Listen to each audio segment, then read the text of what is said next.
ജീവമൊഴി കാൽവരിനാഥന്റെ സ്നേഹമൊഴി തിരുനിറത്താൽ ജീവനേകും യേശുനാഥന്റെ ജീവമൊഴി ജീവധാര ജീവധാര ജീവധാര.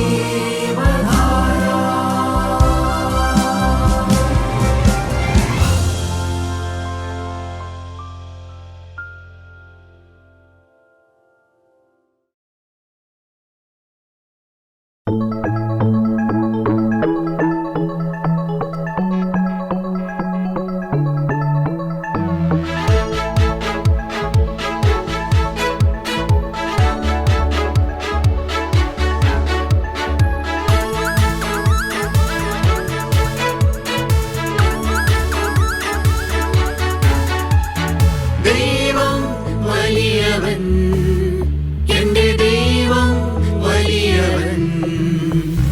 ദൈവം വലിയവൻ, എന്റെ ദൈവം വലിയവൻ. സർവസൃഷ്ടാവാം ദൈവം, സർവശക്തനാം ദൈവം, എന്റെ ദൈവം വലിയവൻ. സർവസൃഷ്ടാവാം ദൈവം, സർവശക്തനാം ദൈവം, എന്റെ ദൈവം വലിയവൻ.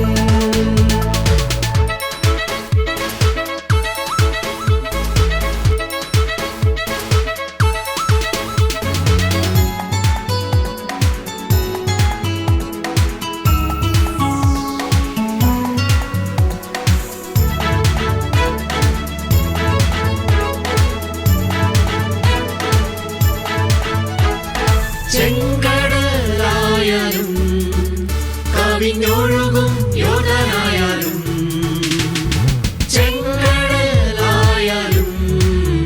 കവിഞ്ഞൊഴുകും യോർദാനായാലും, സമുദ്രത്തിൽ പാതയൊരുക്കി എന്നെ നടത്തും എന്റെ ദൈവം.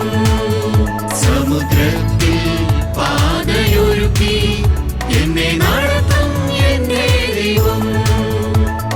ദൈവം വലിയവൻ, എന്റെ ദൈവം വലിയവൻ. ദൈവം വലിയവൻ, എന്റെ ദൈവം വലിയവൻ.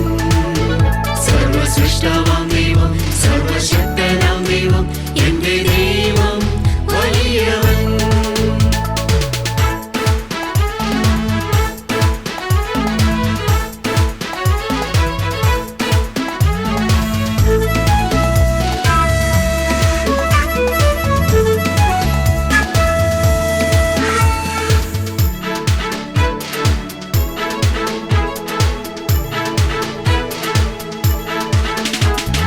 ൂരിനുള്ളിൽ താഴ്വരയിലും ഭീതിപ്പെടുത്തും വേളയിലും, കൂരിനുള്ളിൽ താഴ്വരയിലും ഭീതിപ്പെടുത്തും വേളയിലും, എന്റെ അരികിൽ വന്ന് എന്നെ ധൈര്യപ്പെടുത്തും എന്റെ ദൈവം വലിയവൻ. എന്റെ അരികിൽ വന്ന് എന്നെ ധൈര്യപ്പെടുത്തും എന്റെ ദൈവം വലിയവൻ. ദൈവം വലിയവൻ, എന്റെ ദൈവം വലിയവൻ. ദൈവം വലിയവൻ, എന്റെ ദൈവം വലിയവൻ. സർവസൃഷ്ടാവാം ദൈവം, സർവശക്തനാം ദൈവം, എന്റെ ദൈവം വലിയവൻ.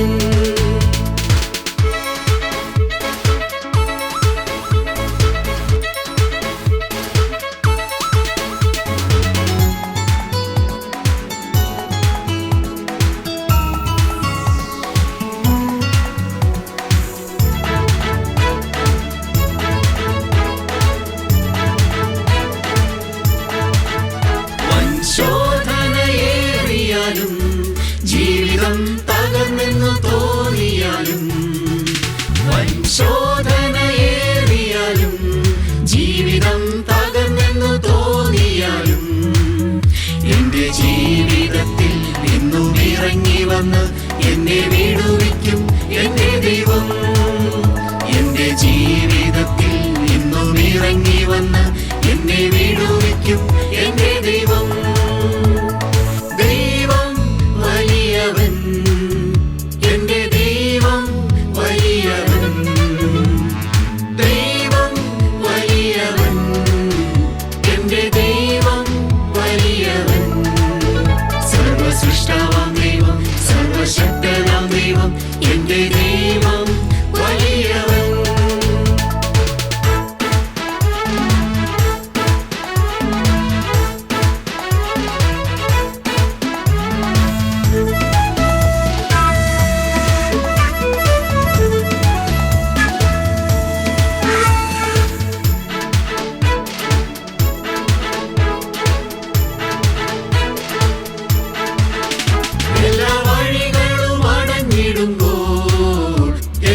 പ്രതീക്ഷയും അസ്തമിക്കുമ്പോൾ, എല്ലാ വഴികളും അടഞ്ഞിടുമ്പോൾ, എല്ലാ പ്രതീക്ഷയും അസ്തമിക്കുമ്പോൾ, പുതുവഴി തുറന്ന് എന്നെ നടത്തിയിടുന്ന എന്റെ ദൈവം വലിയവൻ.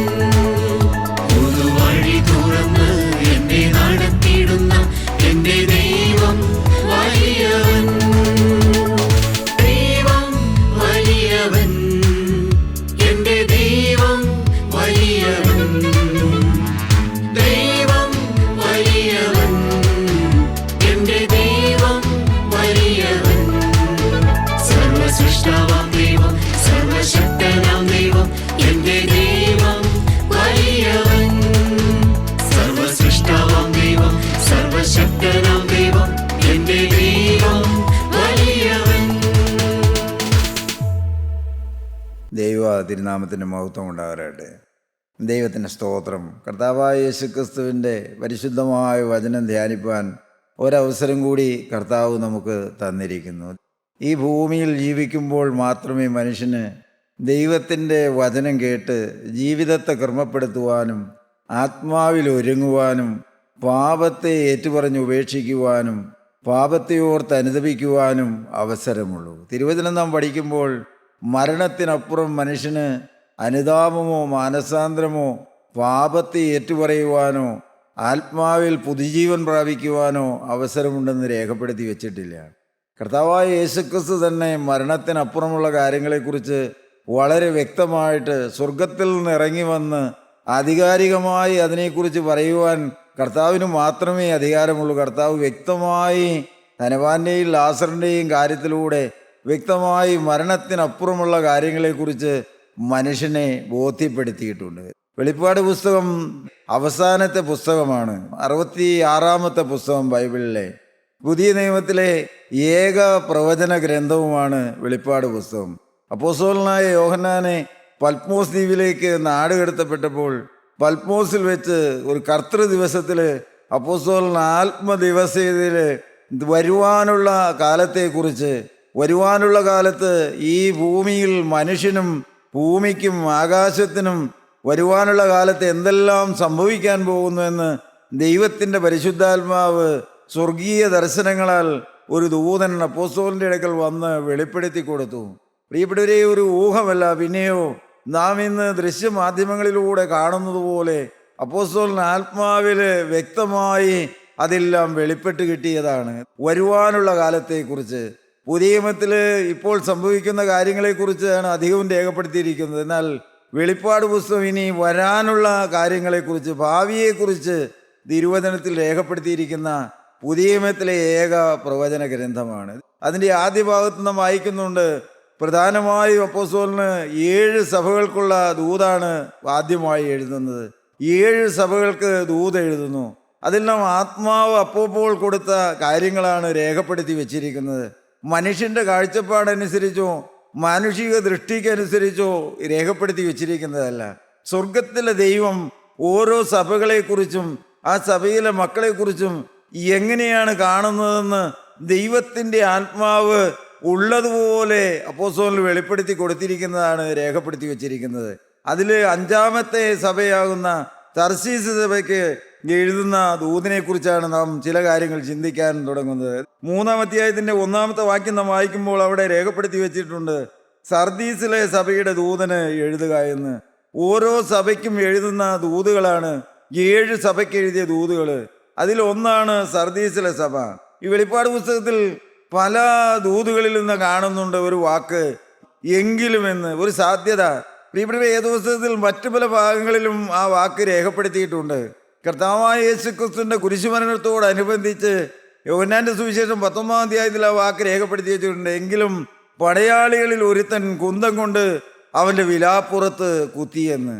യേശുക്രിസ്തു മരിച്ചിരുന്നു, എങ്കിലും അവൻ്റെ വിലാപ്പുറത്ത് കുത്തിയെന്ന്.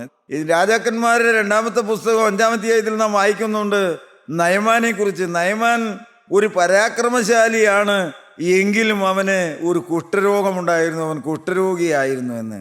ഈ തർശീസിലെ സഭയിലേക്ക് എഴുതുന്ന ദൂതില് 2 പ്രാവശ്യം ആ വാക്ക് ഉപയോഗിച്ചിട്ടുണ്ട്, എങ്കിലും എന്ന്. വായിക്കാൻ നമുക്ക് അതിൻ്റെ ആദ്യ ഭാഗം. സർദീസിലെ സഭയുടെ ദൂതന് എഴുതുക, ദൈവത്തിൻ്റെ 7 ആത്മാവും 7 നക്ഷത്രമുള്ളവൻ അരുളി ചെയ്യുന്നത്, ഞാൻ നിന്റെ പ്രവൃത്തി അറിയുന്നു. ഒന്നാമത് ദൈവത്തിന്റെ പരിശുദ്ധാത്മാവ് സർദീസിലെ സഭയ്ക്ക് എഴുതിയിരിക്കുകയാണ്, ഞാൻ നിന്റെ പ്രവൃത്തി അറിയുന്നു. ഞാൻ നിന്റെ പ്രവൃത്തി അറിയുന്നു. മനുഷ്യന്റെ പ്രവൃത്തി അറിയുന്ന, പ്രിയപ്പെട്ടവരെ, ഉള്ളതുപോലെ അറിയുന്ന ദൈവത്തിന്റെ ആത്മാവ് രേഖപ്പെടുത്തി വെച്ചിരിക്കുകയാണ്. ഒന്നാമത് തന്നെ ഞാൻ നിന്റെ പ്രവൃത്തി അറിയുന്നു. വായിച്ചു. ജീവനുള്ളവനെന്ന് നിനക്ക് പേരുണ്ട്, എങ്കിലും നീ മരിച്ചവനാകുന്നു. ദൈവത്തിന് സ്തോത്രം. മനുഷ്യനെ നോക്കുമ്പോൾ, സഭയിലെ മക്കളെ നോക്കുമ്പോൾ അവർക്ക് ജീവനുള്ളവനെന്ന് പേരുണ്ട്, എന്നാൽ ആത്മാവ് കാണുകയാണ്, എങ്കിലും നീ മരിച്ചവനാകുന്നു എന്ന്. ജീവനുള്ളവനെന്ന് പേരുണ്ടെങ്കിലും നീ മരിച്ചവനാകുന്നു എന്ന്. ദൈവമക്കളെ, വേദപുസ്തകത്തിൽ മാത്രമുള്ള ഒരു പ്രയോഗമാണിത്. ജീവനുള്ള മനുഷ്യൻ മരണം അനുഭവിക്കുന്നവനാണ്, ജീവിച്ചിരിക്കുന്ന മനുഷ്യൻ മരിച്ചവനാകുന്നു എന്ന് മറ്റൊരു പുസ്തകങ്ങളിലോ ഒരു ഗ്രന്ഥങ്ങളിലോ വായിക്കാൻ കഴിയില്ല. എന്നാൽ തിരുവചനത്തിൽ രേഖപ്പെടുത്തി വച്ചിരിക്കുന്നു, ജീവനുള്ളവനെന്ന് നിനക്ക് പേരുണ്ടെങ്കിലും നീ മരിച്ചവനാകുന്നു എന്ന്. മനുഷ്യന്റെ ആത്മാവ് മരിച്ചിരിക്കുന്ന അവസ്ഥയെക്കുറിച്ചാണ് അവിടെ രേഖപ്പെടുത്തി വച്ചിരിക്കുന്നത്. പുറമേ മനുഷ്യന് ജീവനുണ്ടെന്നാൽ അവന് ആത്മീയമായ മരണം, ഒന്നുകൂടി തെളിച്ചു പറഞ്ഞാൽ അവന് ജീവനുള്ള ദൈവവുമായി ഒരു ബന്ധമില്ലാത്ത, പരിശുദ്ധാത്മാവുമായി ഒരു ബന്ധമില്ലാത്ത ആത്മീയമായ മരണം അനുഭവിക്കുന്ന മനുഷ്യനെ കുറിച്ച് തിരുവചനം നാം പഠിക്കുമ്പോൾ, ദൈവമക്കളെ, ഇവിടെ ഒരു മനുഷ്യന് ജീവിക്കാൻ ആത്മീയ ജീവൻ വേണമെന്നില്ല. ഇവിടെ ജോലി ചെയ്യുവാൻ ആത്മീയ ജീവൻ വേണമെന്നില്ല. ഇവിടെ മക്കളുണ്ടാകുവാൻ ആത്മീയ ജീവിതം വേണമെന്നില്ല.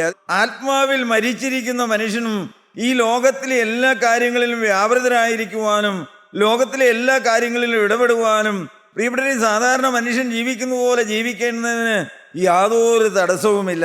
ദാവീദ് രാജാവിനെ കുറിച്ച് നാം ചിന്തിക്കുമ്പോൾ, ദാവീദ് ഒരു കാലത്ത് പ്രകടമായ പാപങ്ങളിലെല്ലാം പെട്ടുപോയി. ദാവീദിന് ദൈവവുമായുള്ള ബന്ധം നഷ്ടപ്പെട്ടു പോയി. ആത്മാവിൽ ദാവീദ് ദൈവത്തിൽ നിന്ന് അകന്നുപോയി. എന്നാൽ പ്രിയപ്പെട്ടവരെ, ദാവീദിന് രാജ്യം ഭരിക്കുന്നതിനോ രാജാവായിരിക്കുന്നതിനോ രാജാവിൻ്റെ കുടുംബകാര്യങ്ങൾ നോക്കുന്നതിനോ യാതൊരു കുഴപ്പമുണ്ടായിരുന്നില്ല എന്ന്. ദൈവമക്കളെ, മനുഷ്യന് മനസ്സിലാക്കാൻ വളരെ പ്രയാസമുള്ള ഒരു കാര്യമാണ് ദൈവത്തിൻ്റെ ആത്മാവ് രേഖപ്പെടുത്തി വെച്ചിരിക്കുന്നത്. ജീവനുള്ളവനെന്ന് നിനക്ക് പേരുണ്ടെങ്കിലും നീ മരിച്ചവനാകുന്നു എന്ന്. ലൂക്കോസിന്റെ സുവിശേഷം 15-ാം അധ്യായത്തിന്റെ ഒടുവിലത്തെ വാക്യം നമുക്ക് വായിച്ചേക്കാം. 32-ാമത്തെ വാക്യം അവിടെ രേഖപ്പെടുത്തി വെച്ചിരിക്കുന്നുണ്ട്, ആ അപ്പന്റെ ഇളയ മകൻ, അവന്റെ ആത്മാവിന്റെ അവസ്ഥ എന്തായിരുന്നു എന്ന് ആ അപ്പൻ തന്നെ പറയുന്നതാണ്. വായിക്കാം. നിന്റെ ഈ സഹോദരനോ മരിച്ചവനായിരുന്നു. ദൈവത്തിന്റെ സ്തോത്രം. പ്രിയപ്പെട്ട ആ ഇളയ മകൻ മടങ്ങി വന്ന് അപ്പന്റെ വീട്ടിൽ വലിയ സന്തോഷവും വലിയ ആഘോഷവും വലിയ വിരുന്ന് സൽക്കാരവും എല്ലാം നടക്കുമ്പോഴാണ് അപ്പന്റെ മൂത്ത മകൻ വയലിൽ നിന്ന് വരുന്നത്. അവനതൊന്നും സന്തോഷമായിരുന്നില്ല, അവനതൊന്നും ഇഷ്ടപ്പെട്ടില്ല. അവൻ വീട്ടിലേക്ക് വരാൻ കൂട്ടാക്കാതെ നിൽക്കുമ്പോൾ അപ്പൻ ചെന്ന് ആ മൂത്ത മകനോട് പറയുന്ന കാര്യമാണ്, ഇതിന്റെ ഈ സഹോദരൻ അവൻ മരിച്ചവനായിരുന്നു. വായിക്കാം. വീണ്ടും ജീവിച്ചു. ദൈവമക്കളെ, നാം മനസ്സിലാക്കണം, എന്ത്, ആ ഇളയ മകൻ അവൻ നടന്നാണ് അപ്പന്റെ വീട്ടിലേക്ക് വന്നത്. അവനെ ആരും കൊണ്ടുവന്നതല്ല. അവൻ സ്വമനസാലെ ആ ദൂരദേശത്തെ പന്നികളുടെ കൂട്ടത്തിൽ നിന്ന് അപ്പന്റെ ഭവനത്തിലേക്ക് അവൻ സ്വന്തമായി യാത്ര ചെയ്തു വന്നതാണ്. മാത്രമല്ല, ആ അധ്യായം നാം പഠിക്കുമ്പോൾ അവൻ സംസാരിക്കുന്നുണ്ട്, അപ്പനോട് അവന്റെ കുറവുകളെ ഏറ്റുപറയുന്നുണ്ട്. ആ അപ്പൻ മൂത്ത മകനോട് പറയുകയാണ്, മോനെ, നിന്റെ ഈ സഹോദരൻ മരിച്ചവനായിരുന്നു. ദൈവമക്കളെ, മനുഷ്യന് മനസ്സിലാക്കാൻ പ്രയാസമാണ്. നടന്നു വന്ന അപ്പനോട് ക്ഷമ പറഞ്ഞ, അവന്റെ പാപത്തെക്കുറിച്ച് അവന് ബോധ്യം വന്ന ആ മകനെ കുറിച്ച് അപ്പം പറയുകയാണ്, ഇവൻ മരിച്ചവനായിരുന്നു, എന്നാൽ വീണ്ടും ജീവിച്ചു. ദൈവമക്കളെ, അവൻ വീണ്ടും ജീവിച്ചു. നാം മനസ്സിലാക്കേണ്ട ഒരു കാര്യമുണ്ട്, ആത്മാവിൽ മരിച്ചിരിക്കുന്ന മനുഷ്യന് ഈ ശരീരത്തിൽ ഇരിക്കുമ്പോൾ അവന് ആത്മീയമായ ജീവൻ വീണ്ടും പ്രാപിക്കാൻ കഴിയുമെന്ന് ദൈവം മനുഷ്യന് തന്നിരിക്കുന്ന വലിയൊരു അനുഗ്രഹമാണ്. പ്രിയപ്പെട്ടത്, പാപം ചെയ്യാനുള്ള ലൈസൻസ് അല്ല, പിന്നെയോ ദൈവം മനുഷ്യന് തന്നിരിക്കുന്ന ഒരു കൃപയാണ്, ഒരു അനുഗ്രഹമാണ്. എന്ത്, പാപത്തിൽ അകപ്പെട്ടു പോയി ആത്മാവിൽ മരിച്ചിരിക്കുന്ന മനുഷ്യന് പിന്നെയും ആത്മീയമായ ജീവൻ പ്രാപിക്കുവാൻ, ആത്മാവിൽ പുതുജീവൻ പ്രാപിക്കുവാൻ, ദൈവവുമായുള്ള ബന്ധം നഷ്ടപ്പെട്ടു പോയ മനുഷ്യന് ദൈവത്തോട് ബന്ധം സ്ഥാപിക്കുവാനുള്ള ഒരവസരം പിന്നെയും അവന് നൽകുകയാണ് ഈ ശരീരത്തിലിരിക്കുമ്പോൾ. ആ അപ്പൻ പറയുകയാണ്, ഈ നിന്റെ സഹോദരൻ അവൻ മരിച്ചവനായിരുന്നു, എന്നാൽ അവൻ വീണ്ടും ജീവിച്ചിരിക്കുന്നു. കാണാതെ പോയിരുന്നു, അവനെ കണ്ടുകിട്ടിയിരിക്കുന്നു എന്ന്. ദൈവമക്കളെ, ഈ തിരുവചനം കേൾക്കുന്ന നാം ഓരോരുത്തരും ചിന്തിച്ചു നോക്കണം. എനിക്കിന്ന് ജീവനുണ്ടോ ആത്മാവില്? പുറമേ എനിക്ക് ജീവനുണ്ട്, യാതൊരു സംശയവുമില്ല. എന്നാൽ ആത്മാവിൽ എനിക്ക് ജീവനുണ്ടോ? എനിക്ക് എൻ്റെ കർത്താവുമായൊരു ബന്ധമുണ്ടോ? പരിശുദ്ധാത്മാവെൻ്റെ ഹൃദയത്തിൽ വസിക്കുന്നുണ്ടോ? ദൈവിക ആലോചനകൾ ഞാൻ കേൾക്കുന്നുണ്ടോ? ദൈവത്തിന്റെ സ്വരം ഞാൻ കേൾക്കുന്നുണ്ടോ? കർത്താവ് നടത്തുന്ന ആലോചനയ്ക്കൊത്തവണ്ണം പരിശുദ്ധാത്മാവിന്റെ വഴികളിൽ നടക്കാൻ എൻ്റെ ഹൃദയം കൊതിക്കുന്നുണ്ടോ? ലോകത്താലുള്ള കളങ്കം പറ്റാതെ കർത്താവേ നീ എന്നെ കാത്തുകൊള്ളണമേ എന്നുള്ള നിരന്തരമായ ഒരു പ്രാർത്ഥന നമ്മുടെ ജീവിതത്തിലുണ്ടോ? ദൈവമക്കളെ, ഒരു ഭക്തന്റെ ജീവിതത്തില്, ആത്മാവിൽ ജീവനുള്ള ഒരു മനുഷ്യന്റെ ജീവിതത്തില് എപ്പോഴും പ്രാർത്ഥനയുണ്ട്. അവന്റെ ശ്വാസോച്ഛ്വാസമാണ് പ്രാർത്ഥന. പ്രിയപ്പെട്ടവർക്ക് വേണ്ടി ആത്മാവ് എപ്പോഴും കൊതിക്കുകയാണെന്ത്? എൻ്റെ ദൈവവുമായി ബന്ധപ്പെടാൻ, എൻ്റെ ദൈവത്തോട് സംസാരിക്കാൻ, എൻ്റെ ദൈവത്തിൻ്റെ ആത്മാവിനിൽ വസിക്കണമെന്ന്. ദൈവമക്കളെ, നാം ചിന്തിച്ചു നോക്കണം, എനിക്ക് ആത്മാവിൽ ജീവനുണ്ടോ എന്ന്.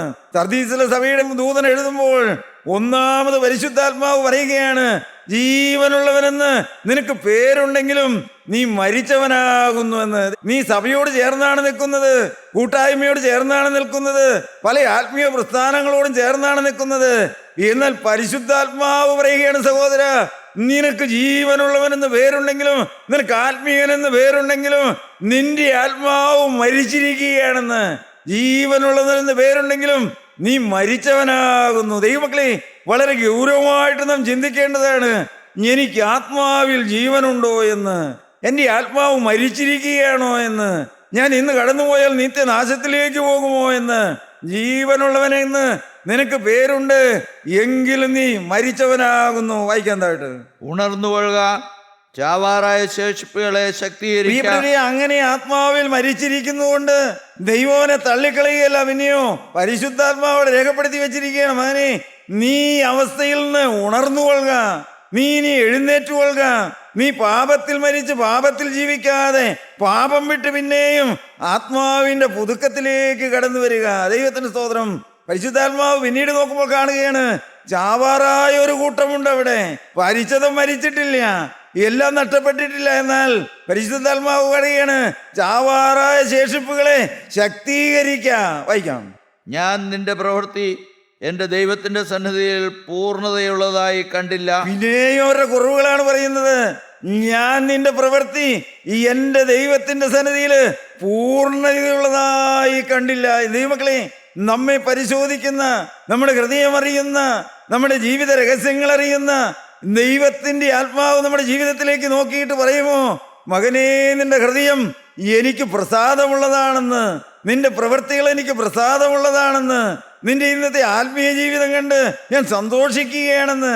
നിന്റെ പ്രവൃത്തി ജീവനുള്ള ദൈവത്തിന്റെ സന്നിധിയിൽ പൂർണ്ണതയുള്ളതായി കണ്ടില്ല, അത് അപൂർണമാണ്, അല്ലെങ്കിൽ ദൈവം ആഗ്രഹിക്കുന്നത് പോലെ ആയിട്ടില്ല എന്ന്.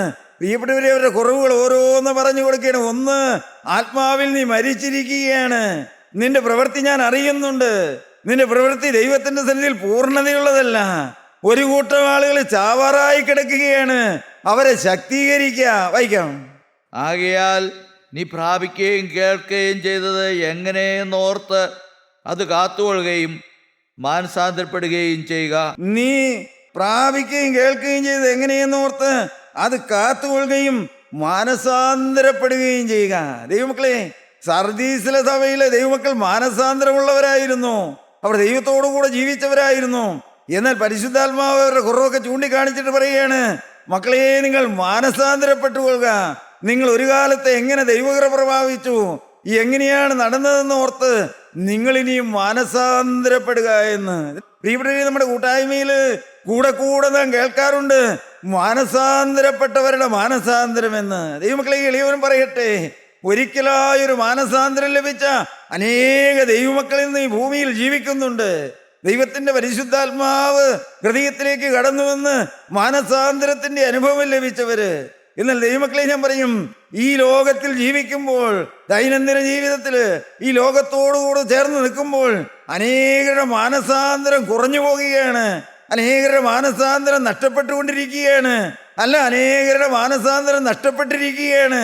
എങ്ങനെ അറിയാൻ പ്രിയപ്പെട്ടവരെ മാനസാന്തരമുണ്ടോ എന്ന്? ഇന്ന് നമുക്ക് കുറ്റബോധമുണ്ടോ എന്ന് നോക്കിയാൽ മതി. ഒരു കാലത്തൊരു നുണ പറഞ്ഞാൽ നമ്മുടെ ഹൃദയത്തിൽ കുറ്റബോധം വരുമായിരുന്നു.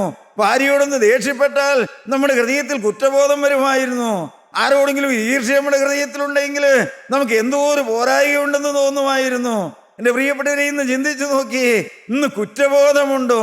ഹൃദയം നമ്മെ കുറ്റം വിധിക്കുന്നുണ്ടോ? നമ്മുടെ ഹൃദയം കല്ലിച്ചു പോയിരിക്കുകയാണോ?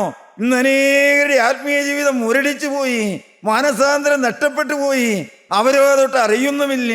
ജീവനുള്ളവനെന്ന് നിനക്ക് പേരുണ്ടെങ്കിലും നീ മരിച്ചവനാകുന്നു എന്ന്, നീ മാനസാന്തരപ്പെട്ടുകൊള്ളുക എന്ന്. ദൈവമക്കളെ, ഈ ശരീരത്തിലിരിക്കുമ്പോൾ മാത്രമേ ഇനി മാനസാന്തരപ്പെടാൻ അവസരമുള്ളൂ. അനേകരറിയാത്ത പ്രിയപ്പെട്ടവരെ, ക്രിസ്തീയ സഭകളിൽ നിൽക്കുകയും ക്രിസ്തുവിനെ രക്ഷകനും കർത്താവുമായി സ്വീകരിച്ചു എന്ന് പറയുകയും മാമോദീസയേറ്റ് സഭയോട് ചേർന്നു എന്ന് പറയുകയും എല്ലാം ചെയ്യുന്ന അനേകരറിയാത്ത ഒരു രഹസ്യമാണതെന്ത്? ആത്മാവിൽ ജീവനുണ്ടോ എന്ന്, ആത്മീക മരണമുണ്ട് എന്ന്. ഇന്നത്തെ അവസ്ഥയിൽ കടന്നുപോയാൽ ഒരിക്കലും ദൈവരാജ്യത്തിൽ എത്തുകയില്ല എന്ന്. സഹോദര, നീ എന്തെങ്കിലും ചിന്തിച്ചിട്ടുണ്ടോ? ഞാൻ ഇന്ന് ജീവിക്കുന്ന പോലെ ജീവിച്ചാൽ പരിശുദ്ധന്മാർ വസിക്കുന്ന ആ പർദീസയിൽ ഞാൻ എത്തുമോ എന്ന് നാം പ്രാർത്ഥിക്കുന്നുണ്ട്. അബ്രഹാമിന്റെയും ഇസ്ഹാക്കിന്റെയും യാക്കോബിന്റെയും വഴിയിൽ ഞങ്ങളെ വസിപ്പിക്കണമേ എന്ന്. ദൈവമക്കളെ, അവിടെ നാം എത്തുമോ? ആരാണ് അബ്രഹാം? അവൻ ദൈവ വിളി കേട്ട് എല്ലാം വിട്ടിറങ്ങിയവനാണ്. അവൻ ദൈവത്തിന്റെ സ്നേഹിതനായി തീർന്നവനാണ്. അവൻ വിശ്വാസികളുടെ പിതാവായി തീർന്നവനാണ്. ആരാ യാക്കോബ്? ദൈവമക്കളെ, അവന്റെ ജീവിതത്തിൽ പല പോരായികൾ വന്നെങ്കിലും അവൻ യാബോക്കിന്റെ കടവിൽ വെച്ച് ദൈവനുള്ള ദൈവത്തെ മുറുകെ പിടിച്ച്, പ്രിയപ്പെട്ടവരെ, ഉപായിയായ യാക്കോബ് അന്ന് മരിച്ച് അവൻ ഇസ്രായേലായി മാറിയതാണ്. ദൈവമക്കളെ, നാം ചിന്തിച്ചു നോക്കണം. അവരൊക്കെ ഇരിക്കുന്ന, അപ്പോസ്തലന്മാരിരിക്കുന്ന, അനേക രക്തസാക്ഷികൾ ഇരിക്കുന്ന ആ സ്വർഗീയ സദസ്സിൽ ചെല്ലാൻ നാം ഒരുങ്ങിയിട്ടുണ്ടോ എന്ന്. ഇന്നത്തെ അവസ്ഥയിൽ കടന്നുപോയാൽ അവിടെ എത്തുമോ എന്ന്. ജീവനുള്ളവനെന്ന് നിനക്ക് പേരുണ്ടെങ്കിലും നീ മരിച്ചവനാകുന്നു. ചാവാറായ ശേഷിപ്പുകളെ ശക്തീകരിക്കാൻ നീ മാനസാന്തരപ്പെട്ടുകൊള്ളുക. വായിക്കാൻ താട്ട്. നീ ഉണരാതിരുന്നാൽ ഞാൻ കള്ളനെ പോലെ വരും, ഏത് നാഴിക്ക് നിന്റെ ബൽ വരുമെന്ന് നീ അറിയുകയുമില്ല. ദൈവത്തിന്റെ സ്തോത്രം. കർത്താവ് പിന്നെയും പറയുകയാണ്, ഇന്നത്തെ അവസ്ഥയിൽ മുമ്പോട്ട് പോയാൽ, നീ ഉണരാതിരുന്നാൽ, നീ മാനസാന്തരപ്പെടാതിരുന്നാൽ, നീ ആത്മാവിൽ വീണ്ടും ജീവൻ പ്രാപിക്കാതിരുന്നാൽ, ഏത് നാഴികയ്ക്കാണ് ഞാൻ നിന്റെ മേൽ വരുന്നതെന്ന് നീ അറിയുന്നില്ല എന്ന്. ദൈവമക്കളെ, ദൈവത്തിന്റെ ആത്മാവ് ഒരു ഭയനിർദ്ദേശമാണ് അവിടെ രേഖപ്പെടുത്തി വെച്ചിരിക്കുന്നത്. അത് സർദീസിലെ സഭയുടെ ദൈവമക്കൾക്ക് മാത്രമല്ല, ഇന്ന് ജീവിച്ചിരിക്കുന്ന, ഇനി ജീവിക്കാനിരിക്കുന്ന സകല മനുഷ്യരുടെ മുമ്പിൽ വെച്ചിരിക്കുന്നതാണ്. എന്ത്? എപ്പോഴാണ് വരുന്നതെന്ന്.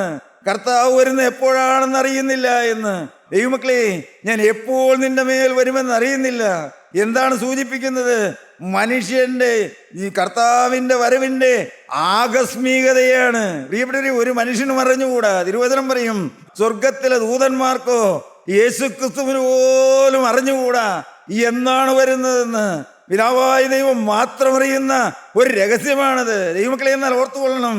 ലൂക്കോസിന്റെ സുവിശേഷം 12-ാം അധ്യായത്തിന്റെ 39-ാമത്തെ വാക്യത്തിൽ നാം വായിക്കുന്നുണ്ട്, കള്ളൻ ഇന്ന നാഴികയിൽ വരുമെന്ന് അറിഞ്ഞിരുന്നുവെങ്കിൽ അവൻ ഉണർന്നിരുന്ന് വീട് തുറക്കാതിരിക്കാൻ അവൻ ജാഗരൂകനായിരിക്കുമെന്ന്. ദൈവമക്കളെ, എന്താ നാം മനസ്സിലാക്കേണ്ടത്?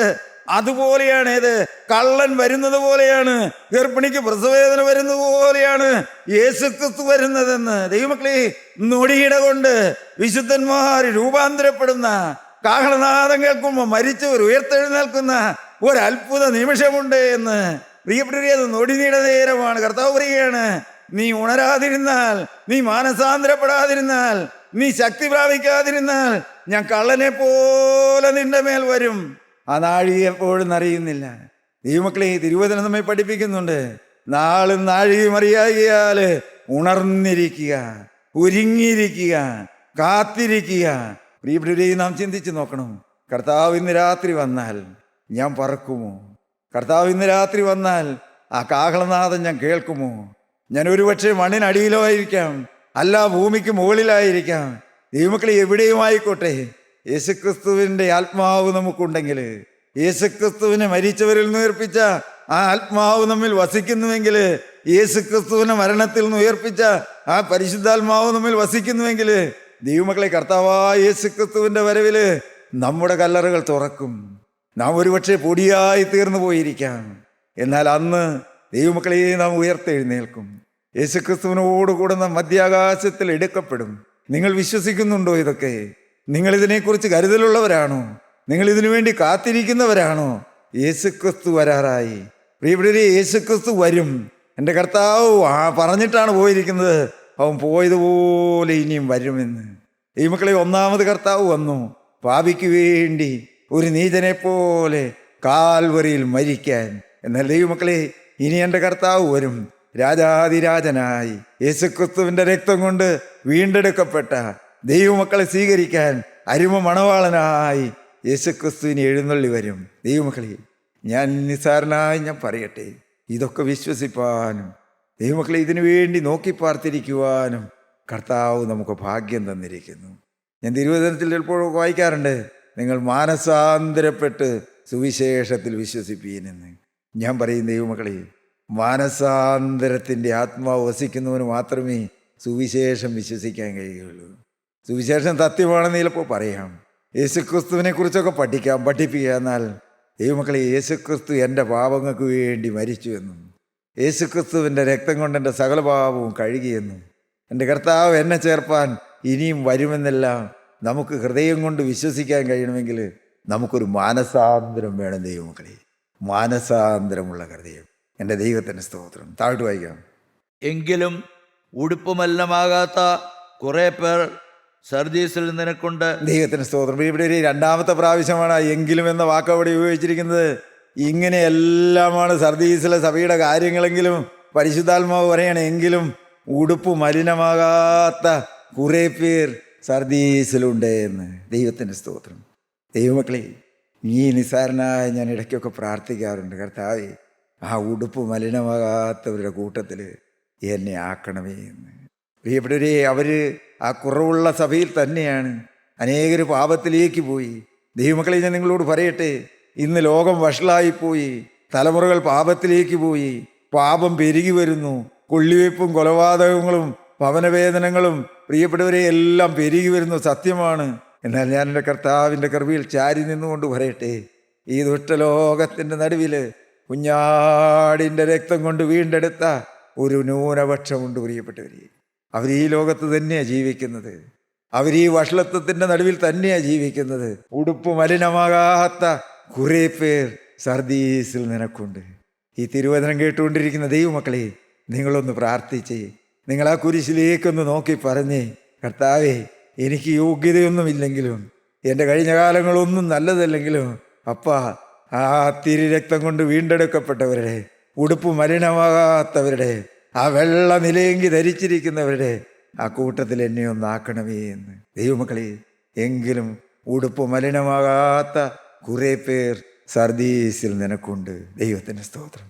ദൈവമക്കളെ, ഞാൻ നിങ്ങളോട് പറയട്ടെ, ഇന്നെല്ലാ സഭകളിലും ഉടുപ്പ് മലിനമാകാത്തവർ കാണും.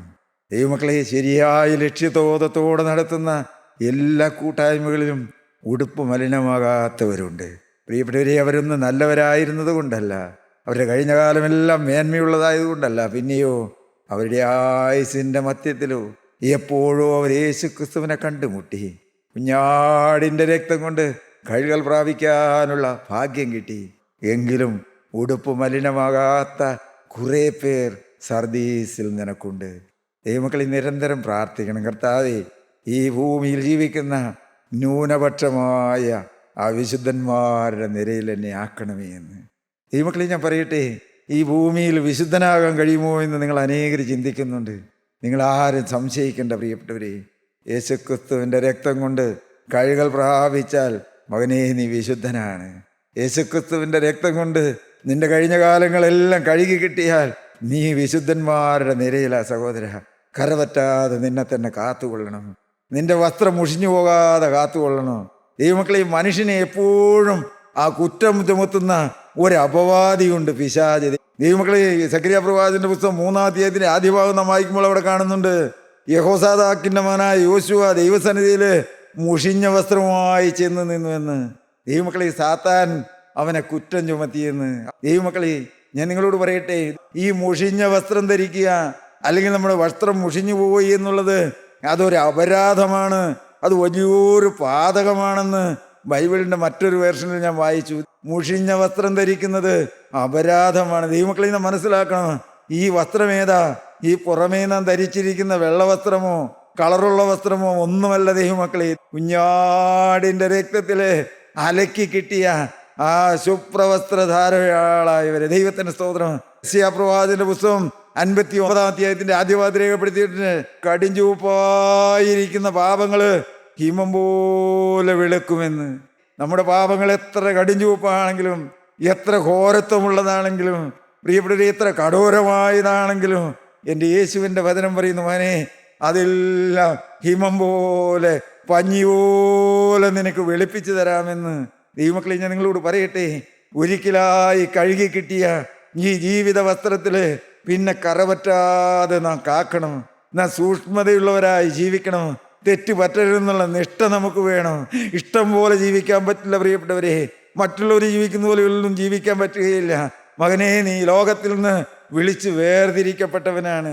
എൻ്റെ താഴോട്ട് വായിക്കുമ്പോൾ നാം കാണുന്നുണ്ട്, അവര് വെള്ള ധരിച്ചവരാണ്, അവർ യോഗ്യന്മാരാണെന്ന്. ദൈവമക്കളെ, എങ്കിലും ഉടുപ്പ് മലിനമാകാത്ത കുറെ പേർ സർദീസിൽ നിനക്കുണ്ട്. ദൈവമക്കളെ, കേട്ടതെല്ലാം മറന്നാലും ആ ഒരു നുറുങ്ങു വാക്യം നിങ്ങളുടെ ഹൃദയത്തിൽ പതിഞ്ഞിരിക്കട്ടെ. എങ്കിലും ഉടുപ്പ് മലിനമാകാത്ത കുറെ പേർ സർദീസിൽ നിനക്കുണ്ട്.